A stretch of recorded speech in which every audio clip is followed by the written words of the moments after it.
S C ए family या YouTube चॅनलवरती तुमचे सर्वांचे मनापासून स्वागत करतो.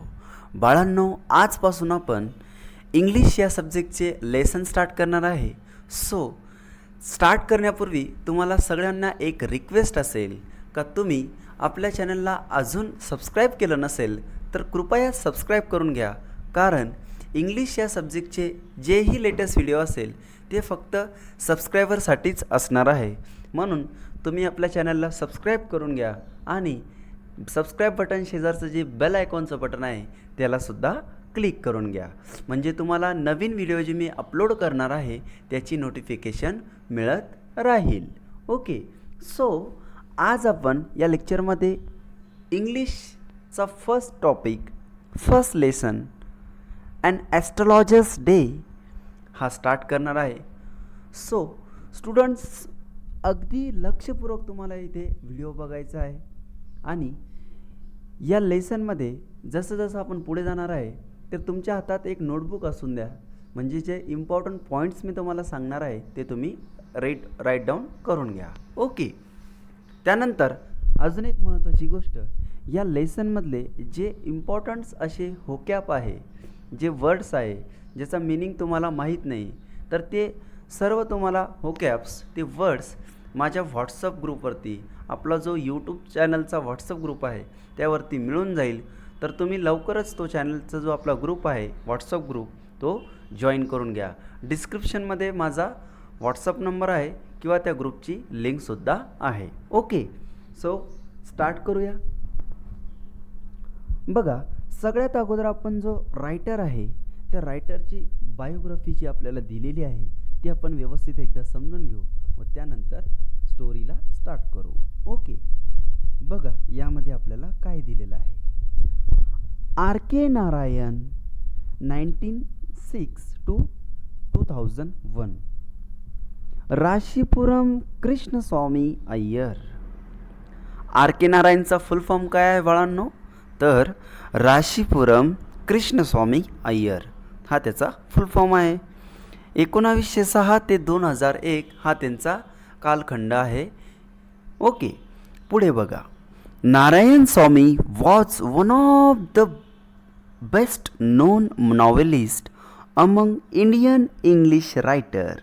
ही is the author of fourteen novels, 5 volumes of short stories and a number of trilogies, and has a collection of non-fiction to his credit. He also wrote the Memoir My Days 1975.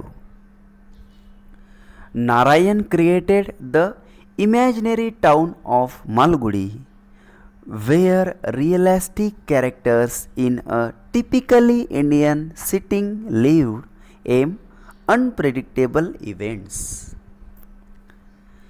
His stories are grounded in compassionate humanism and celebrated the humor and energy of ordinary life. His stories are characterized by a simple style and suitable humor. Simple style and suitable humour. बघा बाळांनो, page number 2वरती जो आपल्याला रायटरचं introduction दिलेलं आहे त्याचा first para मी आता read केलेला आहे. तुम्ही सर्वांनी व्यवस्थित लक्ष द्या. जे आपले रायटर आहे त्यांचं नाव आहे R K. Narayan. Full form Rasipuram Krishnaswami Iyer. R K. Narayan हे एक इंग्लिश नॉवेलिस्ट आहे.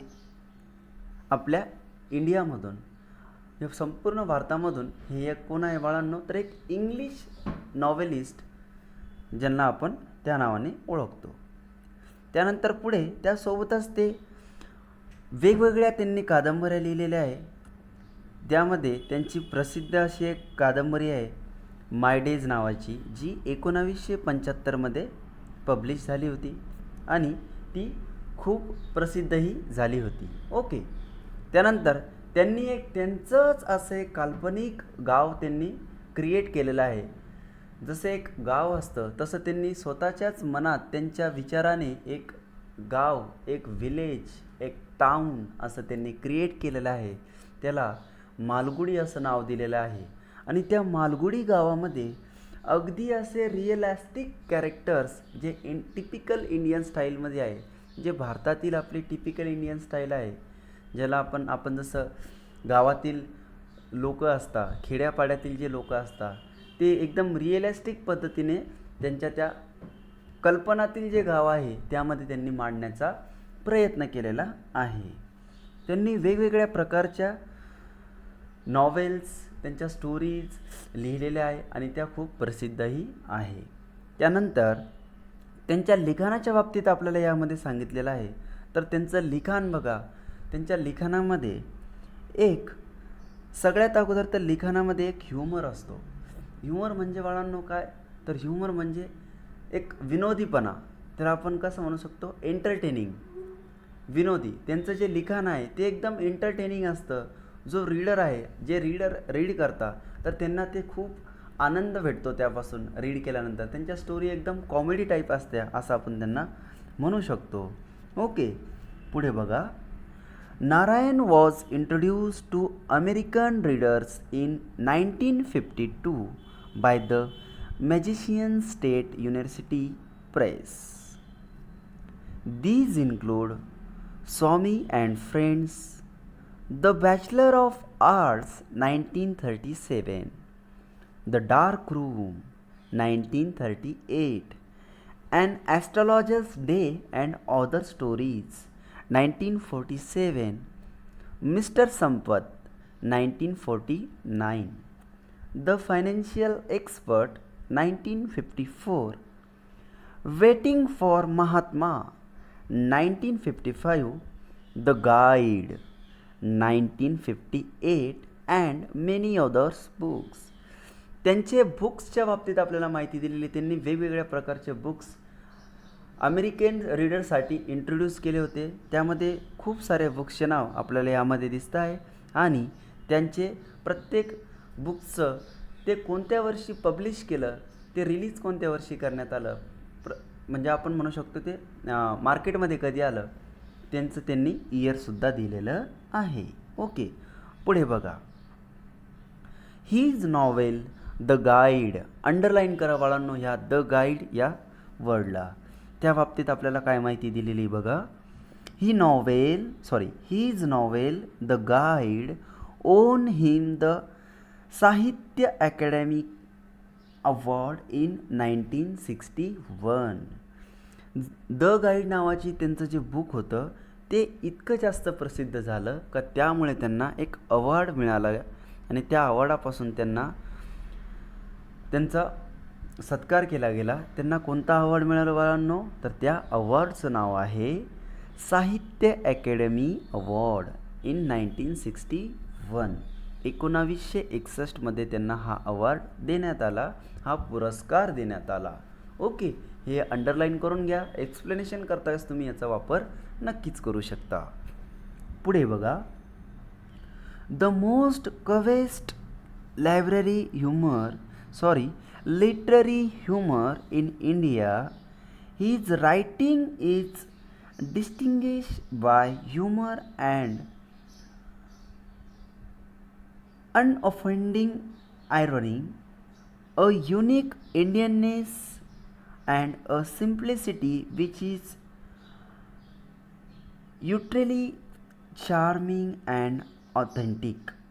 Narayan typically portrays the peculiarities of human relationship and the ironies of Indian daily life. His style is graceful, marked by genial humor, elegance and simplicity. Okay, तर बाळांनो याचा अर्थ आता व्यवस्थित समजून घ्या. त्यांनी 1961 त्यांना द गाईडपासून एक अवॉर्ड मिळाला, एक पुरस्कार मिळाला. त्यानंतर त्यांचं जे लिखाण आहे त्या लिखाणाच्या बाबतीत आपल्याला यामध्ये माहिती दिलेली आहे. त्यांचं जे लिखाण आहे ते अगदी सोपं आणि सहज असं समजणारं आहे. त्यांच्या लिखाणामध्ये एक ह्युमर आहे, आपण म्हणू शकतो एक सिम्प्लिसिटी आहे, एक सर्वसाधारणपणाने एकदम सहज असं समजेल. त्यानंतर विनोदी असा त्याच्यात एक आपल्याला विनोदीपणा आपल्याला आढळून येईल का, कॉमेडी ज्याला आपण म्हणतो, या पद्धतीने त्यांचं लिखाण आहे. त्यानंतर ग्रेसफुल म्हणजे आपल्याला एकदम ते रीड करताच एकदम उत्साह वाटेल, आपला उत्साह वाढेल, या पद्धतीने त्यांचं लिखाण आहे. तर चला बाळांनो, आपण आता आपली जी आजची स्टोरी आहे तिला स्टार्ट करूया, जिचं नाव आहे ॲन ॲस्ट्रॉलॉजर्स डे. ॲस्ट्रॉलॉजर्सचा मिनिंग काय होतं बाळांनो? तो ज्योतिषी. एका ज्योतिषीच्या जीवनातील एक ज्योतिषी जो आहे, त्या ज्योतिषीचा एक दिवस या स्टोरीमध्ये आपल्याला अभ्यासाचा आहे. तो ज्योतिषी त्याचं एका दिवसात पूर्ण काय होतं, त्याच्या जीवनात एक दिवस आहे जो आपल्याला स्टोरीमध्ये अभ्यासाचा आहे. तो कशा पद्धतीने त्याचं एक जो दिवस आहे तो व्यतीत करतो, त्या बाबतीत आपल्याला या स्टोरीमध्ये सांगितलेलं आहे. So let's start.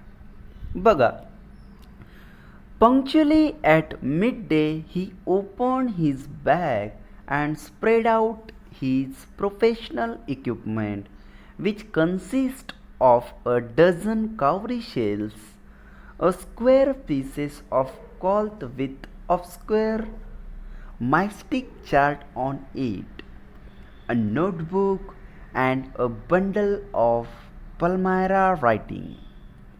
His forehead was resplendent with scarash, vermilion,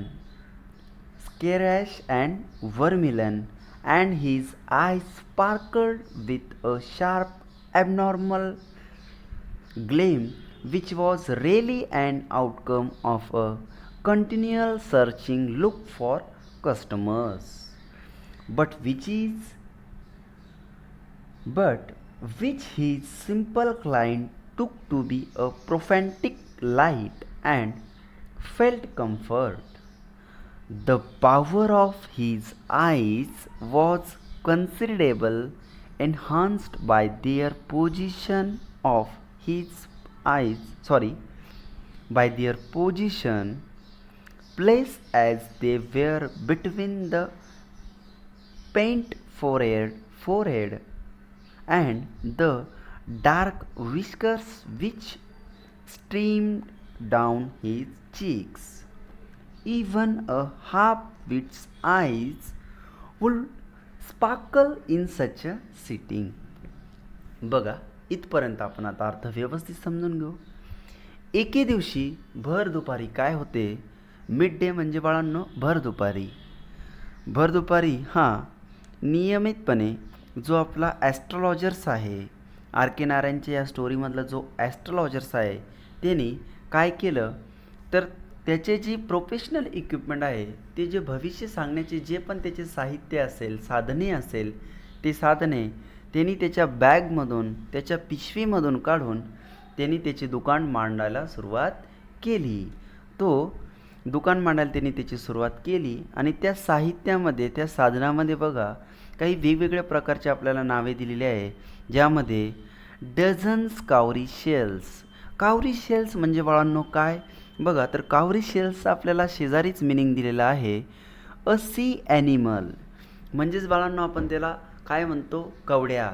ज्या कवड्या असतात त्याला आपण त्या ॲस्ट्रॉलॉजर्सकडे तुम्हाला आठवेल, त्या कवड्या असतात, तो ते कवड्या फेकतो आणि त्यावरून गेस करतो, म्हणजे आपल्याला आपलं भविष्य सांगतो.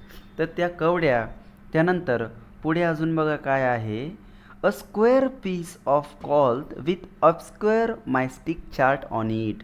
आणि त्याच्याकडे एक असा स्क्वेअरचा एक चौरसी असा कापड आहे आणि त्यावरती काहीतरी असं लिहिलेलं आहे त्या चौरसामध्ये, जे आपल्याला कळणारसुद्धा नाही, जे इतर व्यक्तीला समजणारही नाही, असं त्यावरती काहीतरी लिहिलेलं आहे, ज्याला तुम्ही पंचांग असं म्हणता, जे आपल्याला सहजासहजी कळत नाही.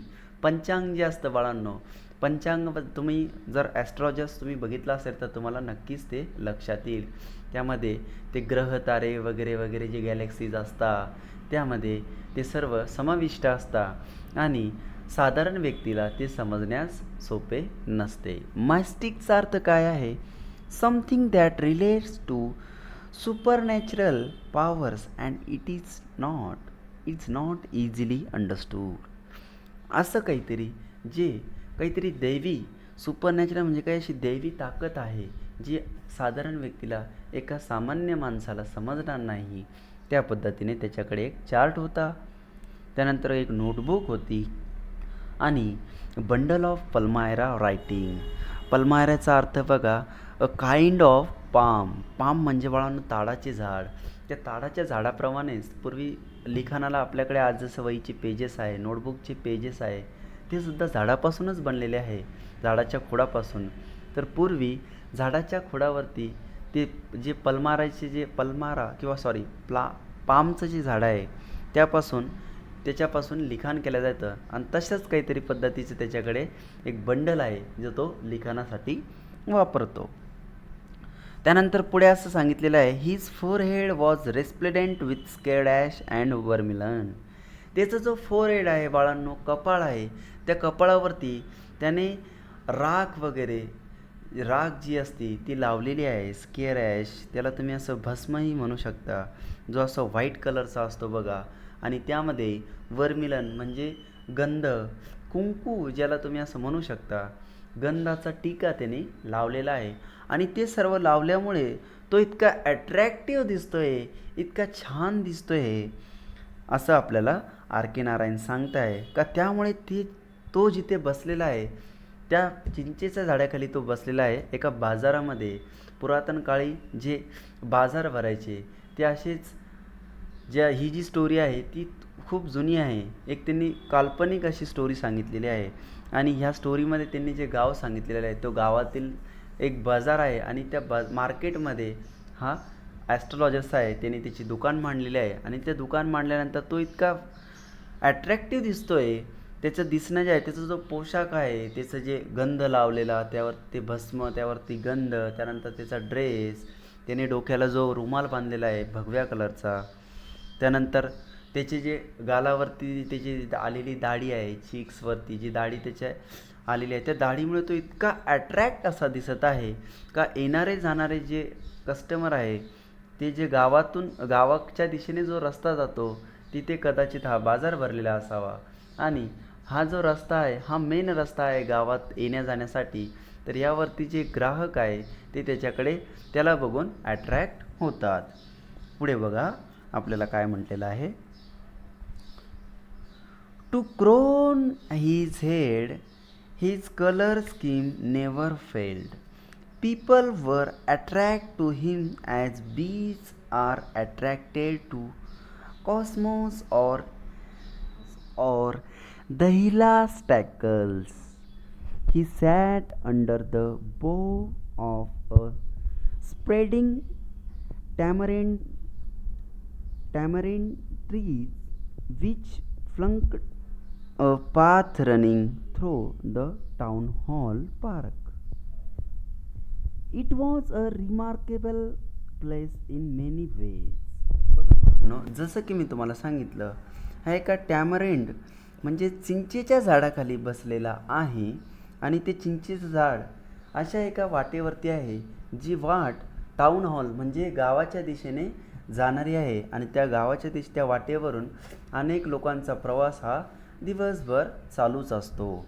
ओके, हा जो बाजार आहे, हा बाजार तिथे शेजारीच, त्या वाटेच्या शेजारी म्हणजे गावाच्या बाहेर ज्याला आपण म्हणू शकतो, तिथे हा बाजार भरलेला आहे.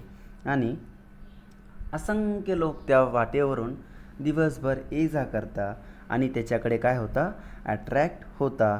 त्याचा जो पोशाख आहे, त्यांनी जे गेटअप ज्याला आपण म्हणू, जो घेतलेला आहे, जो पोशाख त्याने घातलेला आहे, ते सर्व बघितल्यानंतर काय होऊन जातं, त्याच्याकडे लोक ॲट्रॅक्ट होतात. पुढे बघा पेज नंबर 3 वरती आहे आपण. अ stirring crowd was always moving up and down his narrow road from morning till night. A variety of trades and occupation was represented all along its way. Medicine seller, seller of stolen hardware and junk, magician, and above all, an auctioneer of cheap cloth, who created enough din all day to attract the whole town. आणि बघा, यामध्ये आपल्याला सांगत आहे का वेगवेगळ्या प्रकारचे जे बाजारामध्ये वेगवेगळ्या प्रकारचे दुकानदार तिथे आलेले आहे, ज्यामध्ये समाविष्ट आहे मॅजिशियन्स म्हणजे जादू करणारे, जादूगर ज्यांना आपण म्हणतो, मेडिसिन सेलर म्हणजे गोळ्या औषधे विकणारे, त्यानंतर seller of stolen hardware and junk, ते जे म्हणजे जे चोरून आणलेले जे साहित्य असतात, हे जे चोरी केलेले ज्याला आपण म्हणतो म्हणजे चोर बाजार असं आपण त्याला म्हणू शकतो, चोरी केलेले साहित्याचंही तिथे विक्री करण्यासाठी लोक आलेले आहे आणि वेगवेगळ्या प्रकारचे तिथं लोक आलेले आहे. आता पुढे बघा, नेक्स्ट टू हिम इन वेशिफोर्नेस came a vendor of fried groundnut, who gave his were a fancy name each day, calling it Bombay ice cream one day, and on the next day Delhi Almoda, and the other third day Raja's delicacy, and so on and so forth. बघा, तू काय म्हणतोय, आपल्याला R के नारायण काय यामधून सांगण्याचे प्रयत्न करताय का हा जो एक ज्योतिषी आहे, ॲस्ट्रॉलॉजर्स आहे, त्याच्या दुकानाच्या शेजारी तो जो ग्राउंडनट म्हणजे शेंगा विक्रेता जो आहे, तो शेंगा विक्रेता काय करत आहे, तर ग्राहकांना आपल्याकडे आकर्षित करण्यासाठी काय करतो, तर रोज नेहमीच वेगवेगळ्या दिवशी वेगवेगळ्या प्रकारचे आवाज लावत असतो. म्हणजे जसं आपण बाजारामध्ये गेलं तर तुम्हाला कल्पना येईल का बघा, वेगवेगळे भाजी विक्रेते जे असते, दुकानदार जे असते, ग्राहकांना अट्रॅक्ट करण्यासाठी वेगवेगळ्या प्रकारचे आवाज करत असते. त्याच पद्धतीने हा जो ग्राउंडनट आहे, हा जो शेंगा विक्रेता जो आहे, नट व्हेंडर ज्याला आपण म्हणू, तो काय करतो, हे वेगवेगळ्या प्रकारचे आवाज लावते. Like Bombay ice cream on the first day, पहिल्या दिवशी कसा म्हणतो तो बॉम्बे आईस्क्रीम, त्यानंतर दुसऱ्या दिवशी कसा म्हणतो तर Delhi Almora, and third day rajas delicacy. अशा वेगवेगळ्या प्रकारचे आवाज देऊन तो ग्राहकांना आपल्याकडे आकर्षित करत असतो असे आपल्याला सांगत आहे. आता पुढे बघा, and people flocked to him. A considerable portion of his covered dilated before the astrologers too. The astrologers transacted his business by the light of a flare which crackled and smoked up above the groundnut heap nearby. Half the enhancement of the place was due to the fact that it did not have the benefit of municipal lighting. The gas light, some had naked flares stuck on poles, some were lit up by old cycle lamps, and one or two, like the astrologers, managed without light of their own. It was a bewildering crisscross of light rays and moving shadows. बघा, अगदी गमतीने आणि मजेशीर आपल्याला R के नारायण यामधून सांगण्याचा प्रयत्न करत आहे. ते म्हणत आहे, हा जो ॲस्ट्रॉलॉजर्स आहे, ॲस्ट्रॉलॉजर्सचं बघा, दुकानाच्या बाबतीत त्यांनी आपल्याला थोडीशी स्थिती दिलेली आहे, त्याची दुकान कशी आहे, तो कसं मॅनेज करतो ह्या बाबतीत आपल्याला सांगितलेलं आहे. ते म्हणत आहे का त्याच्या शेजारी जो नट्स वेंडर म्हणजे जो शेंगा विक्रेता आहे, भुईमुगाच्या शेंगा जे असतात ते विक्रेता आहे, त्याच्यापासून जो लाईट्स येतो, जो प्रकाश येतो, त्या प्रकाशानेच हा स्वतःच्या त्याच्या दुकानामध्ये काय करत असतो, तर लाईटची व्यवस्था करत असतो.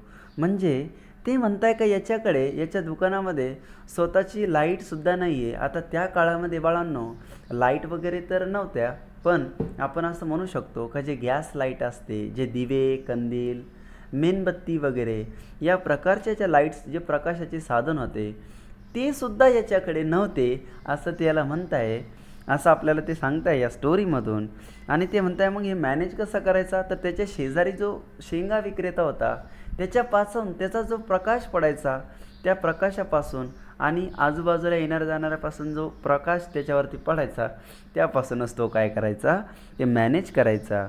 म्हणजे हा अगदी असा चिंगूस म्हणू शकतो आपण याला, का ज्याच्याकडे स्वतःचं लाईट पण नाही आहे आणि बघा ना तो लाईटसुद्धा काय करतो आहे, दुसऱ्यांपासूनच मॅनेज करतो आहे असं ते आपल्याला सांगत आहे. ओके, आता पुढे बघा. दिस दिस suited the astrologer very well, for the simple reason that he had not in the least intended to be an astrologer when he began life, and he knew no more of what was going to happen to others than he knew what was going to happen to himself next minute. He was as much a stranger to the star as were his innocent customer, yet he said things which pleased and astonished everyone. That was more a matter of study, practice and shaved guesswork. तर बघा बाळांनो, आता हा याचा astrologer जीवनामध्ये बनला कसा, हा एक ज्योतिषी झाला कसा, त्या बाबतीत आपल्याला थोडीशी माहिती दिलेली आहे. ती खूप मजेशीर आहे. ते म्हणत आहे हा जो ॲस्ट्रोलॉजर्स आहे, हा जो ज्योतिषी आहे, भविष्य सांगणारा जो व्यक्ती आहे, हा व्यक्ती ज्योतिषी असं भविष्य सांगतो. ते कशाच्या सहाऱ्याने, कशाचा मदत घेऊन, तो एक गेसवर्क करतो. त्याने जे जीवनात आतापर्यंत प्रॅक्टिस केलेली आहे, स्टडी केलेली आहे, अभ्यास केलेला आहे, त्या अभ्यासावरूनच, त्या स्टडीवरूनच तो काय करतो, तर लोकांना त्यांचं भविष्य सांगतो. त्याला तर इतकंही माहीत नाही, आर के नारायण आपल्याला पुढे सांगत आहे, त्याला तर इतकंही माहीत नाही का पुढच्या मिनटाला आपल्याच जीवनात काय होईल याचंसुद्धा भविष्य त्याला माहीत नाही. आणि तो इतरांचं भविष्य बघून सांगण्याचं काम करतो आहे. बघा, म्हणजे तो भविष्य कसं सांगतो आपण एकंदरीत जर समजून घ्यायचं ठरलं तर तो हवेत गोळी मारल्यासारखं त्याचं भविष्य सांगायचं काम आहे. म्हणजे ॲक्च्युअलमध्ये त्याचं प्रोफेशन हे एक ॲस्ट्रोलॉजर्स म्हणून नाहीच. तो एक ॲस्ट्रोलॉजर्स म्हणून त्याचं परिवारही नाही, त्याचं जे म्हणजे आज्जा वगैरे जे आपण म्हणतो, पॅरेंट्स वगैरे म्हणतो, असं त्याची रूढी परंपरेनुसार त्यांचा हा बिझनेसही नाही आहे. हा एक आपण म्हणू एकाएकी जो भविष्य ज्योतिषी बनलेला आहे, जो भविष्य सांगणारा व्यक्ती आहे, हा अचानकपणे असा बनलेला आहे. याचं काही फॅमिली बॅकग्राऊंड भविष्य सांगण्याचं मुळातही नाही. ओके, त्याला स्वतःचं काय होईल याचीसुद्धा कल्पना नाही आणि तो लोकांना भविष्य सांगत आहे. जे इनोसंट कस्टमर आहे ते त्याचं भविष्य सांगण्यासाठी त्याच्याकडे येतात आणि हा त्यांना गेसवर्कने भविष्य सांगतो. पुढे बघा. आता पुढे आपल्याला थोडीशी याच्या पास्टविषयी माहिती दिलेली आहे. पुढचा जो पॅराग्राफ आहे त्यामध्ये त्याच्या बाबतीत जो ॲस्ट्रोलॉजर्स आहे आर के नारायणने त्याच्या भूतकाळाविषयी थोडीशी आपल्याला माहिती दिलेली आहे. खूप व्यवस्थित लक्ष द्या, खूप इंटरेस्टिंग अशी स्टोरी आहे. ओके, तर बघा. It was as much an honest man labor as any other, and he deserved the wages he carried home at the end of day. पुढे बघा. He had left his village without any previous thought or plan. If he had continued there, he would have carried on the work of his forefather, namely tilling the land, living, marrying, and ripening in his cornfield and ancestral home. But that was not to be. He had to leave home without telling anyone, and he could not rest till he left it behind a couple of 100 miles. To a villager, it is a great deal, as if an ocean flowed between. बघा, आपल्याला R के नारायण काय सांगत आहे.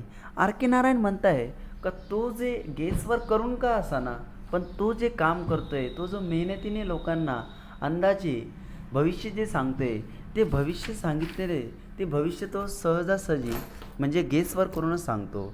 आणि गेसवर करून भविष्य सांगितल्यामुळे त्याला जे पैसे मिळतात ते सुद्धा ते डिझर्व करतो, त्याच्यासाठी तो पात्र ठरतो. कारण त्यांनी त्यासाठी खूप अशी प्रॅक्टिस केलेली आहे, स्टडी केलेली आहे, अभ्यास केलेला आहे. त्यामुळे दिवसाच्या शेवटी त्याला जे पैसे मिळतात तो जे पैसे कलेक्ट करतो आणि घरी घेऊन जातो, तर त्यासाठी तो डिझर्व करतो. आणि पुढे ते आपल्याला सांगत आहे का हा जो आहे एका दिवशी अचानकपणे रात्री काही प्लॅन केला नाही, काहीच नाही, काही विचार पण नव्हता, आणि एकाएकी कोणाला न सांगता तो काय केला, त्याचं गाव सोडून निघून आलेला आहे या गावामध्ये. आणि इथे आल्यानंतर त्याने त्याचा ॲस्ट्रॉलॉजर्सचा बिझनेस जे प्रोफेशन आहे ते स्टार्ट केलेलं आहे. जर तसं बघायला गेलं तर त्याचं जे फोर फादर्स आहे, त्याचे जे म्हणजे आजी पणजोबा जे काही म्हणजे त्याचे फॅमिली मेंबर आहे, त्यांचा जो बिझनेस आहे ॲक्च्युलीमध्ये ते काय करायचे तर शेती, लग्न करणे, संसार करणे यासारख्या रूढी म्हणजे जे सातत्याने लोक करत आलेले आहे, जुने काळातील जे लोक करत असतात, शेती करणं, लवकर लग्न करणं आणि संसार करणं यासारखे कामं तो त्याचे फॅमिली करत होते. पण आता काय झालं, हा तो गाव सोडून आलेला आहे. मग यांनी याचं गाव सोडलं म्हणून त्यालासुद्धा हे कामं करायची गरज पडली नाही आणि त्यांनी त्याचा ॲस्ट्रॉलॉजर्सचा बिझनेस टाकला. जर त्याने गाव सोडलं नसतं तर कदाचित मग तोही सुद्धा त्याच्या आजी वडील त्यासारखंच काम करत असता, असं ते आपल्याला सांगत आहे. ओके, आता पेज नंबर 3वरचा शेवटचा पॅराग्राफ आपण बघत आहोत. यामध्ये बघा, माझा प्रयत्न आहे का मी व्हिडिओ छोटा बनवू आणि जास्तीत जास्त तुम्हाला लवकर हा चॅप्टर मी संपवण्याचा प्रयत्न करू. पण बाळांनो, ही जी स्टोरी आहे खूप इंटरेस्टिंग आहे, पुढे तुम्हाला खूप मजाही येणार आहे.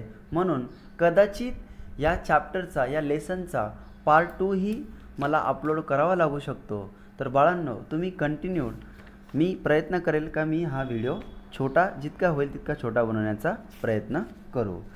पेज नंबर 3 आपण यामध्ये कवर करू आणि पार्ट 2मध्ये जे आहे मग नेक्स्ट पेजपासून आपण त्याची सुरुवात करू. ओके, तर शेवटचा पॅराग्राफ बघा. He had a working analysis of mankind's troubles, marriage, money and the tangles of human ties. Long practice had sharpened his perception. Within 5 minutes, he understood what was wrong. He charged 3 पैसे. आता page number 4वरती आपण आलेलो आहोत. Per question, never open his mouth till the other had spoken for at least 10 minutes, which provided him enough stuff for a dozen answers and advices. When he told the person before him, gazing at his palm, in many ways you are not getting the fullest result for your efforts, 9 of 10 were disposed to agree with him. Or he questions, is there any woman in your family, maybe even a distant relative, who is not well disposed toward you? बघा, तर यामध्ये त्यांनी आपल्याला कसं सांगितलेलं आहे, R के नारायण आपल्याला सांगत आहे का हा जो ॲस्ट्रॉलॉजर्स आहे हा आता कशा पद्धतीने भविष्य सांगायचा त्या बाबतीत त्यांनी सांगितलेलं आहे. तर ते म्हणताय त्यांच्याकडे ॲस्ट्रोलॉजर्सकडे जेव्हा एखादा कस्टमर यायचा, ग्राहक यायचा, तर सुरुवातीला तर तो जो कस्टमर आहे, जोपर्यंत 5-10 मिनिट, 10 मिनिट स्वतःच्या वर्तमानाविषयी प्रेझेंट डे किंवा प्रेझेंट जो आहे त्या प्रेझेंटविषयी काही 10 मिनटं बडबड करत नाही, तोपर्यंत आपले जे हे ॲस्ट्रोलॉजर्स महाशय आहे, जे ॲस्ट्रोलॉजर्स गुरु आहे, ते काही त्यांचं तोंड उघडायचे नाही. आणि मग जेव्हा हे व्यक्ती जो कस्टमर जो आहे भविष्य बघायला आलेला आहे, त्यांनी त्याच्या वर्तमानाविषयी सांगितल्यानंतर मग आपला जो ॲस्ट्रोलॉजर्स आहे हा काय करायचा, तर गेसवर्कने काही टिपिकल असे त्याचे जे वर्ड्स होते, जे त्यांनी कॉमन वर्ड्स जो सगळ्यांसाठी यूज करायचा, असे सेंटेन्स तो सगळ्यांना सांगायचा. आणि तो जो सांगायचा म्हणजे कसं, त्यामध्ये त्यांनी सांगितलेलं आहे बघा, का ते म्हणायचे ॲस्ट्रोलॉजर्स त्यांना सांगायचा की तुम्ही जी मेहनत घेताय म्हणे, तुमच्या ज्या जीवनात सध्याला तुम्ही जितकं कष्ट करताय, तर त्या कष्टाचं फळ तुम्हाला पूर्ण मिळत नाही आहे. त्यानंतर तुमची कदर तुमच्या घरच्यांनाच नाही आहे, तुम्ही जे पण काम करताय त्याची किंमत तुमच्या घरच्यांनाच नाही आहे. असे काही कॉमन वर्ड्स, काही कॉमन सेंटेन्स तो त्याच्याकडे आलेल्या ग्राहकांना सांगायचा. आणि आश्चर्याची गोष्ट म्हणजे अशी का 10पैकी 9 लोकांना ते खरंही वाटायचं. बरोबर आहे ना. आणि मलासुद्धा ही गोष्ट पटते बाळांनो. कारण बघा, जेव्हा आपल्यासमोर एखाद्या व्यक्तीचं वर्तमान काय आहे, वर्तमानाविषयी जर आपल्याला त्या व्यक्तीची माहिती असली, तर आपण अंदाज गेसवर करून त्याचं भविष्यात काय होऊ शकतं हे कोणीही सांगू शकतं. जसं बघा, एक एक्झाम्पल थ्रू मी समजून सांगतो. सपोज एखादा विद्यार्थी आहे, एक स्टुडंट्स आहे, आणि तो खूप छान पद्धतीने सध्याला स्टडी करतो आहे. आज खूप या सर्व परिस्थितीमध्ये सुद्धा सध्याला जी परिस्थिती आहे, लॉकडाऊनची परिस्थिती आहे, कोरोना काळ चालू आहे, पण या कोरोना काळामध्ये सुद्धा खूप अशी मेहनत घेतो आहे, व्हिडिओज बघतो आहे, सेल्फ स्टडी करतो आहे. तर त्याचा भविष्यामध्ये काय असेल बाळांनो रिझल्ट, आपण काय अंदाज लावू शकतो का याचा रिझल्ट खूप छान येऊ शकतो, याला 12th बोर्डमध्ये खूप छान पद्धतीने मार्क पडू शकता. आणि एखादा विद्यार्थी काय करत आहे, तर आता लॉकडाऊन चालू आहे, क्लासेस बंद आहे, कॉलेज बंद आहे, तर आराम, काही घेणं देणं नाही, काही नाही, फक्त टाईमपास यासारख्या गोष्टी करत असेल, तर नक्कीच त्याचं भविष्य काय असेल बाळांनो, तर त्याचा रिझल्ट खराब येईल. हे सिम्पल आहे, हे एकदम सिम्पल लॉजिक आहे. आणि या सिम्पल लॉजिकवरतीच आपले ॲस्ट्रोलॉजर्स महाशय काय करायचे, तर गेसवर्क करायचे. आता आपण शेवटचा हा जो पॅराग्राफ आहे, याच्या शेवटच्या 5-6 ओळी यामध्ये कवर करू, आणि रिमेनिंग जो आहे तो नेक्स्ट पार्टमध्ये मी कवर करेल. तर पुढे बघा, or he gave an analysis of character. Most of your troubles are due to your nature. How can you be otherwise with certain where he is? You have a impetuous nature and a rough exterior. This endeared him to their hearts immediately, for even the mildest of us love to think that he has forbidding exterior. जसं की मी तुम्हाला सांगितलं का हा जो भविष्य सांगायचा तो एकदम कॉमन सांगायचा, आणि माणसाच्या जीवनात जे चालू आहे, जे ट्रबल्स असतात, जे कष्ट चालू असतात, ते सर्वांच्या जीवनात 9 आउट ऑफ 10 कॉमनच असतात बाळांनो. सर्वांच्या जीवनामध्ये सारखेच काही अडचणी असतात. तर त्या अडचणीवरूनच हा काय करायचा, तर त्याचा गेसवर्क सांगायचा, भविष्य सांगायचा, आणि ते जे कस्टमर आहे त्यांना ते पटायचंसुद्धा असं ते सांगत आहे. ओके. इम्पिटियसचा अर्थ बाळांनो काय होतो, तर इम्पिटियसचा अर्थ आहे वेगवान, तेजवान असं आपण त्याला म्हणू शकतो. आणि एंडर्डचा अर्थ काय आहे, तर एंडरचा अर्थ आहे मेक लाइकेबल, म्हणजेच प्रिय वाटू लागला. म्हणजेच काय, प्रिय वाटू लागला.